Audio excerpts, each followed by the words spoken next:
William Butterfly Cowan. He was inducted into the Wilcox Cowboy Hall of Fame in 2001. William Butterfly Cowan was born in Gladiola, New Mexico. A man named Butterfly, born in Gladiola? As you might guess, Butterfly is not the name his parents gave him at birth. How does a bull riding, Western movie extra, rodeoing, team roping cowman get a name like Butterfly? He wouldn't say. William M. Cowan, Butterfly, nickname. Known as Butterfly forever? Well, since I was 17. That's been a while. A long while. Long while. A little boy named William was born in 1931 in Gladiola, New Mexico, which is near Hobbs, New Mexico. At the age of 6, the Cowan family moved to San Marcos, Texas, where William grew up. He said they lived way out in the boonies, and he didn't play any sports, as he had to go home and work. My folks ranched all their life. They moved out when I was about 5 or 6 years old. They moved back to Texas, and I was raised running cattle. That's all I ever knew. Butterfly said he didn't like Texas then, and he still doesn't like it now. So at the age of 15, he hitchhiked to Tucson, Arizona. So when did you get to Arizona? How'd you get here? By air you going my way. My brother-in-law took me out on the city limits of San Antonio, and I stuck out my thumb, and an old boy picked me up, and he said, "Where you going?" And I said, "To Tucson." I said, "Where you going?" He said, "I'm going to San Diego." So he left me off in Tucson. He found himself at Kinsley's, just south of Tucson in Amato, Arizona. Butterfly was put in charge of running the rodeos and was responsible for taking care of the bucking stock. And I worked for Kinsley's Ranch down there for a while. We put on rodeos. He had a string of rodeo stock. And during the winter time, we'd put on rodeos about every 2 weeks during the winter, you know. And a lot of people from up north was wintering there, and a lot of cowboys from up north was wintering down there. Mr. Kinsley also had a gold mine in the Dos Cabezas. Butterfly tells the story about how they hauled the compressor to the mine. And Kinsley, he had a ranch, he had cattle, and then he had a gold mine up here, the Dos Cabezas, and we worked the gold mine some. He had gold fever, but he found this mine over here. So we worked it. We put an air compressor up there. We put it up as far as we could take with a Jeep, and then we hooked onto it with a pair of mules and pulled it the rest of the way up there. It was tied to the top of it so it wouldn't turn over. The air compressor's still up there at that mine, incidentally. And if we hit any gold, you know how gold comes in a vein, and there could be a little pot here, and you may dig 20 feet to be another. I don't know nothing about mining, but that's what they told me. And we hit a vein, and we hit a little bit of gold, but it set a charge on it. I had a gold piece for a long time, and it might be scattered down the mountain over there right now. But we did that for quite a while with Kinsley, and that air compressor, like I say, is still sitting up there. During the summer, he headed north to Colorado, where he worked on the Western movie sets and traveled Colorado riding bulls and bareback horses in the rodeos. So is that how you got the rodeo bug? Well, no, not really. I just thought it'd be a lot of fun. Yeah. And it was. And I rode bulls and bareback horses. That's all I did, and worked movies for about 7 or 8 years, I guess. In the movies, he never had a speaking part, but he certainly worked with some of the big-name stars. Just keep coming, mister.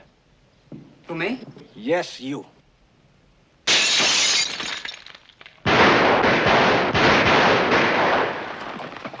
How many movies were you in? 34, I believe it was. I work on the second unit. That's where the action shots were on them. And I got to do a lot of falls. Got to know a lot of the stuntmen, and if there's any extra falls or anything, they'd let me do them.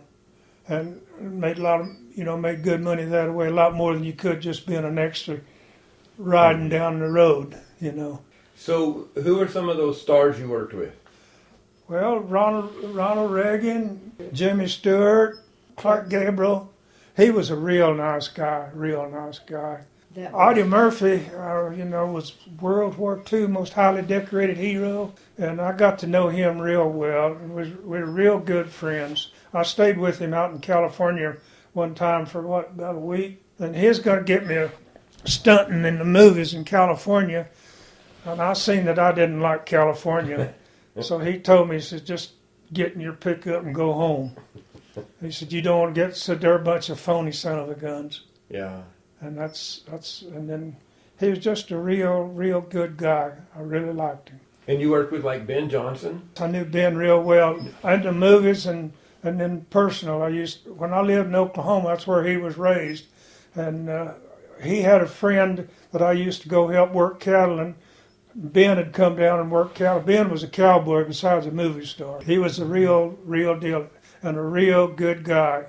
It was 1957 when Butterfly bought his first ranch in Skull Valley, Arizona, and it was the fall of 1960 that William Butterfly Cowan came to Wilcox. So how did you end up in Wilcox? I was living at Prescott, running a ranch for some people, and they sold that ranch, and I didn't have no other place to go, so I moved to Wilcox. I bought 40 acres out there just for an investment. And then I day worked around at the sale barn some, and then I'd help Tom Selman used to run a lot of cattle in the country, Mm-hmm. and I helped them on weekends and stuff. And then when I got off my road job, Tom caught me at the barber shop one day and wanted to know if I wanted to go to work for him.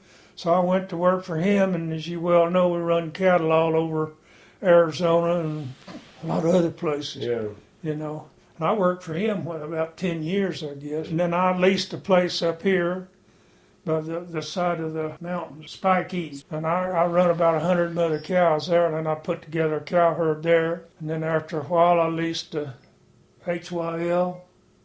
I run about 300 mother cows over there. Tom was real good to work for, and I never worked for a better guy in my life. He just turned the cattle business over to me. He was a buyer and seller. And he might have 3,000 head of cattle coming in today. And for Rudnick out in California, he pastured them out here for him, and then we'd ship them back to California. Tom was real good to work for. He kept you busy. Mm-hmm. We had lots of cattle on the fields, and then he leased a lot of ranches around. We put cattle on, and you never knew. I've had a high of 14 potloads of cattle sitting there at the old home cafe. And he said, well, he'd call me, and he said, well, don't unload them till you hear from me, because he'd lease a ranch here, or he'd lease one over there, or somewhere else, and we'd have to go with him. You just didn't know what move to make next. Yeah, you waited for him to call. But he never, to this day, well, you should have done that, or you should have done something else. You did the best you could with what you had to work with. And that makes a lot of difference in a guy. I worked for him off and on when we had cattle, and we'd have pasture up to 3,000 or 4,000 head of cattle on field, milo fields and stuff. And it made a pretty good job, a lot better than going off on construction or going to work for the power company or something like that and do what I wanted to do. Yeah. So if you had to go back and look, what was the part you enjoyed the most?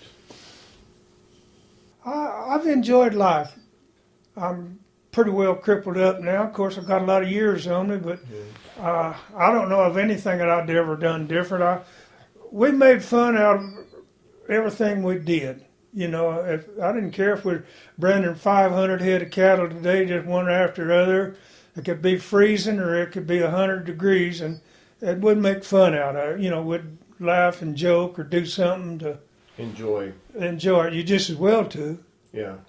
Well, we'll go have a beer when it's all over or something. Or if you could do anything different, would you? No. No, I wouldn't change my life one bit that I can think of. As he talked about ranching and growing up working on some of the big outfits, he was asked, why did you do it? He said, I love it. I was born and raised that way, and I never knew anything else. I had lots of fun. There was always something happening. You'd get bucked off today. Someone's horse would run off tomorrow. But there was never any fear. Then he paused for a moment and said, It's a real honor to be considered with this group. William Butterfly Cowan.